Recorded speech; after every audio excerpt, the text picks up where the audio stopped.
Simply press the on-screen button, which brings up a new window. In this window you have several choices. For example, you can change the piece set. Maybe you prefer the Russian piece set, or a modern piece set, or back to the standard one. You can also change the board color. Maybe you prefer a grey look, a blue look, a red look, or back to the wooden look. Also, you can change other options, such as whether you see the board from white perspective or from black's perspective. You can let the engine ponder while you're thinking or not. Or you can let the engine announce its moves or not. You can also change the level and even set a chess clock. More choices can be found in the online manual. E-board. This window gives you a choice of having the white pieces at the bottom or at the top of the e-board. It doesn't really matter because you can always change the setting later by setting up the initial position either way. So I'm just pressing OK, and then it brings up a list of paired devices. I choose Millennium Chess, which brings up the connection dialog. And after a few seconds, at the bottom right corner, you see a green Bluetooth icon indicating that the connection has been established.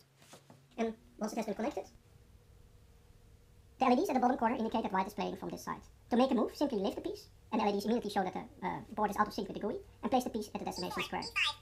The response made on the phone by the computer is indicated by LEDs as well. To capture, simply remove the piece from the board. And likewise the response by the computer. To castle, simply lift the king and move it 2 squares to the right. The computer indicates that the rook has to be moved as well, and there's the response of the computer already. If at any time I make an illegal move, for example I lift this pawn and I place it here, the LEDs indicate that this is not a valid move and it has to be moved back to sync up the board with the phone again. After this, I can still make illegal moves. To capture en passant, first move your own pawn, then remove the opponent's pawn from the board. The GUI buttons work as usual, so you can for example switch sides, which means that now the computer is playing white, and now you can just reply for black. You can also navigate, so let's go one back, a move, one back, and then you simply have to sync up the board again with the GUI to go to the same position. Or if I say I'll go all the way at the end again, I just have to sync up there again.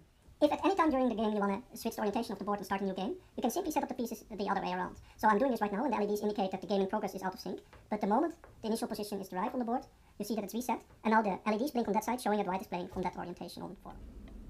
To set up a position, go to the extended menu, choose Position Setup, and then simply start placing pieces on the board.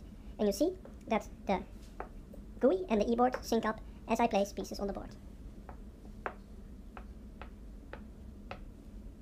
Then press done, and the GUI has been synced up with the e-board position, and I can start playing from here. H6 check. King captures H6. More details on playing against chess for Android and the rich feature set can be found on my website, and you can find a link in the description below.